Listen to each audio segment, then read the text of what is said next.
everybody, this is Peggy for Cropstop.com, and today I want to show you how I used my Twinkling H20's to make an awesome background for my card and to color my little butterfly wings here.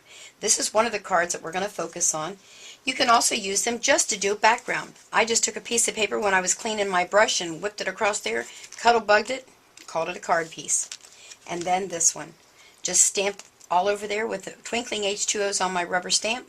Add a little bling, my verse, and of course this awesome ribbon that I love that Cropstop carries. So, well, let me show you some of the things we're going to use here. So those are the cards we're going to work on. Like I mentioned, we are going to be using some Nestabilities dies. Now these are for your grand caliber. This is an awesome set of butterflies. It's called Wonderful Butterflies. Right off the top of my head, I can't remember how many different butterflies. I think like 5 or 6, and they are awesome. We're going to use those. Of course, I already mentioned the ribbon. And then look at this. I've got H20 has their own little spritzer bottle. And I got to tell you, I've been buying those cheap ones at the dollar store. This one's a lot better. Oh well, that's just my preference. Then I'm going to use the Fiskars Stamp Positioner. And we're going to use this. I just have a leaf stamp on there. And then here is the star of our show. Well, I don't want to pick those up. Those are open.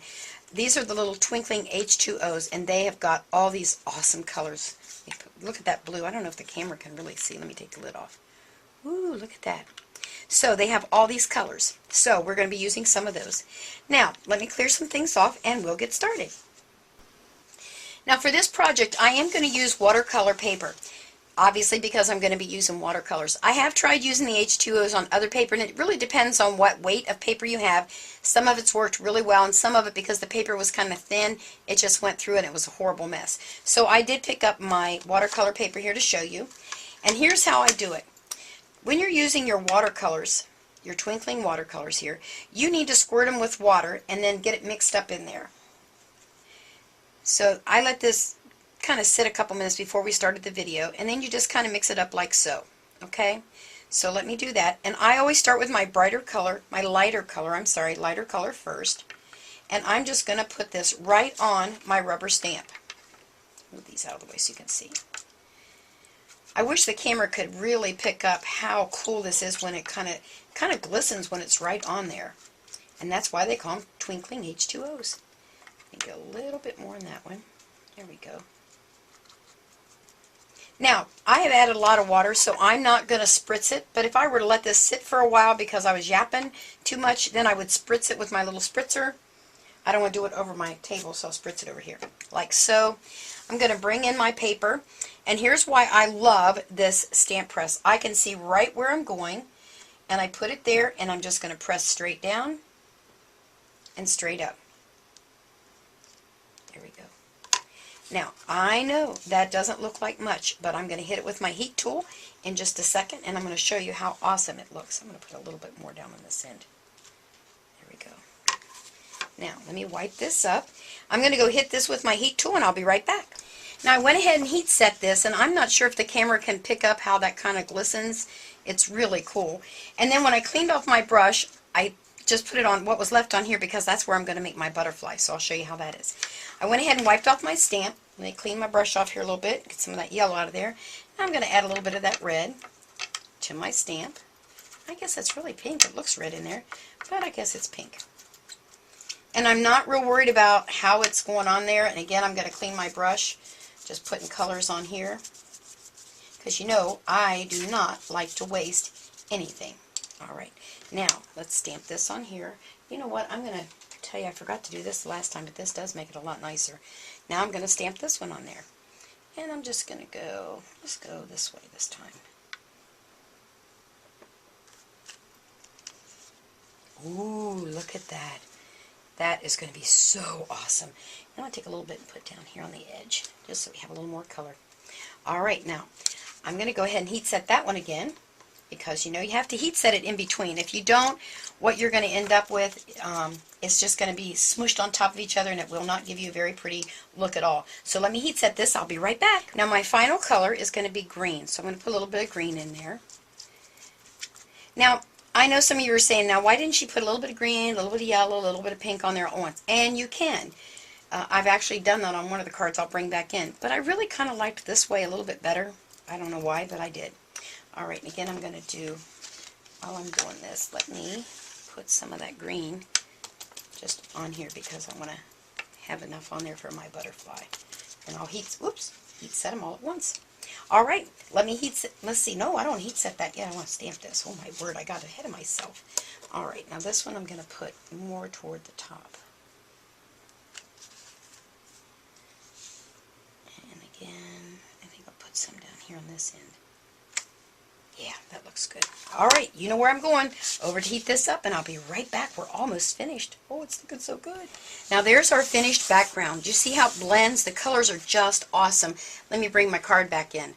See there? Now, on this one, I used purple, but I switched up and used a reddish. Well, I guess it's red. It's kind of hot pink and red together. So now let me show you how I made that butterfly. Let me put these down. What I told you in the beginning there of the video, I wipe off my excess paint here, and that's what I did here. This is the one I was doing earlier, and I had too much green left on my stamp, and I hate to mess and leave things around, you know. And so I went ahead and stamped it off on here because I didn't want to waste it. So I'm actually going to use this one. I think I like it a little bit better. So I'm going to use it. We'll see. We'll make both of them. So here's how we do it. You're going to put your paper in there. I'm going to use an A plate, a B plate, and I'm going to put my butterfly where I'm going to get the most color, which I think is going to be, there. Now, on this particular one, because I'm using the watercolor paper, it seemed that I had to use a little bit of a shim, so I just grabbed a hunk of paper and an envelope that was laying around, and I stuck it right in there like so. And then I'm going to put my C plate on top. Now, let me say this. I know a lot of instructions out there say that you should put the cutting plate, which the C plate is, and have your die facing up. When I do that, I can't see where I'm cutting. So I don't do it that way. And B plates are much easier to find than C plates, so I would rather waste my B plates and cut into them. That's just a Peggy thing. So we're going to take it through there, and I'm going to bring it back through. I'm going to do it one more time just because there's little holes that need to be cut, and I want to make sure to get them all. So there's that piece. Oop. So there is my butterfly so far. And let me go ahead while we're cutting, and let's cut out the background. We do it the same way. I'm going to put my paper down and my die cut so I can see it. And I don't think I needed a shim for this one, but I'll leave one in there anyway.